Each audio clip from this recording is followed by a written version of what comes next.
एखाद्या व्यक्तीविषयी आपण डोक्याने नाही तर मनाने विचार करतो, पण नेमका तोच व्यक्ती आपल्याला खूप त्रास देऊन निघून जातो. नात्यात रिस्पेक्ट आणि प्रेम असलं ना तर जीवनात नेहमी गोडावा राहतो. बायकोची रिस्पेक्ट आणि नवऱ्याचं प्रेम ह्याच दोन गोष्टी आयुष्य जगायला पुरेशा असतात.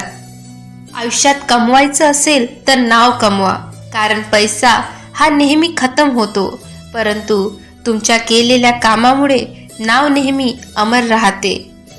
खाली खिशामुळे जग तर नाही फिरू शकली, परंतु खाली खिशामुळे संपूर्ण जगाला समजली. जीवनात जर सुखी राहायचं असेल तर दुसऱ्याच्या बोलण्यावर दुर्लक्ष करा. रडायचं पण त्यांच्याच समोर ज्यांना तुमच्या आसूची किंमत माहीत आहे.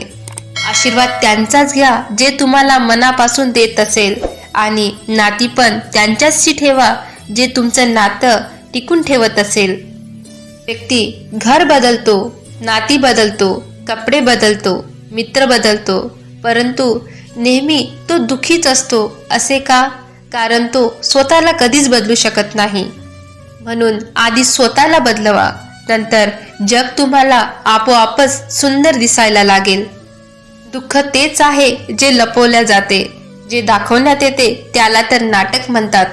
एक गोष्ट विचित्रच आहे की पैसा नेहमी व्यक्तीला वर्त घेऊन जातो आणि व्यक्ती कधीच पैशाला वर्त नेऊ शकत नाही. कोणाच्या आत प्रेम जागून त्याला सोडून देणं हे त्याचा जीव घेण्यासारखं असतं. मतलबी व्यक्तीच चांगले असतात, कारण त्यांना स्वतःशिवाय दुसऱ्याशी काहीच मतलब नसते, आणि एक आपण आहे जे दुसऱ्याशी मतलब ठेवून स्वतःलाच समजू शकत नाही. ते लोक कधीच कोणाचे नसतात जे मित्र आणि नाती नेहमी कपड्यासारखे बदलतात. नाती तुटण्याचं एक कारण हे पण आहे की लोक नेहमी तुटणं पसंत करतात, परंतु झुकणं कधीच नाही. राग आणि वादळ हे दोन्ही जवळपास सारखेच असतात. ते शांत झाल्यावरच समजते की किती नुकसान झालं आहे. चांगल्या गोष्टी वाचायची सवय असेल तर चांगल्या गोष्टी करायची सवय आपोआपच लागून जाते. एक अलगच ओळख बनवून घेण्याची सवय आहे माझी. दुःखातही नेहमी आनंदी राहायची हीच आवड आहे माझी. का बनायचं मी दुसऱ्यासारखं जेव्हा संपूर्ण जगात कोणी माझ्यासारखं नाही. रातभर तडपतं मन त्याच्या आठवणीत, परंतु समजून येत नाही की त्रास प्रेम केल्याने होतो की आठवणीने. जर तुमचं मन सुंदर असेल तर तुम्हाला संपूर्ण जग सुंदर दिसायला लागेल. माणसाने जीवनात अशी काय तरक्की केली की माणसालाच माणसाची भीती वाटायला लागली. जेव्हा तुमच्या जीवनातल्या इच्छा खतम झाल्या तर समजून घ्या की तुम्हाला जीवनात वेळच वेळ आहे. तर जे वयाने मोठे आहे त्यांचाच सन्मान व्हायचा, परंतु आता जे पैशाने मोठे आहे त्यांचाच सन्मान होतो. नेहमी आपण त्याच लोकांमुळे मजाक बनवून राहतो की ज्यांना आपण आपल्या वाईट वेळी संपूर्ण हकीकत सांगतो. काही लोक तर यासाठी जगत आहे कारण की ते मरू शकत नाही. जगाचा तर हाच नियम आहे की व्यक्ती तोपर्यंतच तुमचा आहे जोपर्यंत त्याला तुमची गरज आहे. जेवढं बदलायचं होतं तेवढं बदलवलं स्वतःला. आता ज्यांना प्रॉब्लेम आहे ते स्वतः बदला, नाहीतर तुमची वाट बदलवा. कोणी चांगला इंजिनियर भेटत असेल तर सांगाल मला, कारण माणसाला माणसाची जोडण्याचा पूल बनवायचा आहे मला. वाहत्या अश्रूंचा अडवणारा बांध बनवायचा आहे मला, आणि खऱ्या नात्यात पडणाऱ्या दरारी मजबूत करायच्या आहे मला. त्यांच्यावर सुद्धा तुम्ही नेहमी लक्ष करा जे तुम्हाला विचारतात तुम्ही कसे आहेत. कारण नाही पाहिजे मला तुझ्याविषयी विचार करायला, कारण की तू तोच विचार आहे जो माझ्यातून कधी जातच नाही.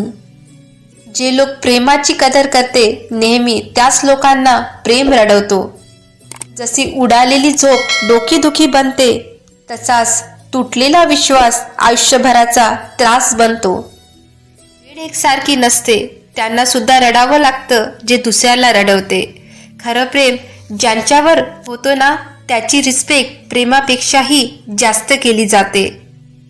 जवळ येऊन सगळेच दूर चालले जाते, आपण एकटं होतो आणि एकटंच राहून जातो.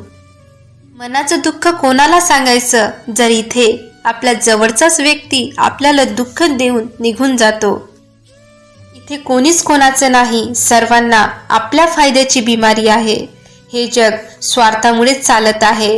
इथे सगळेच मतलबी रिश्तेदार आहे. काही गोष्टी अहंकारासाठी नाही तर आत्मसन्मानासाठी सोडाव्या लागतात.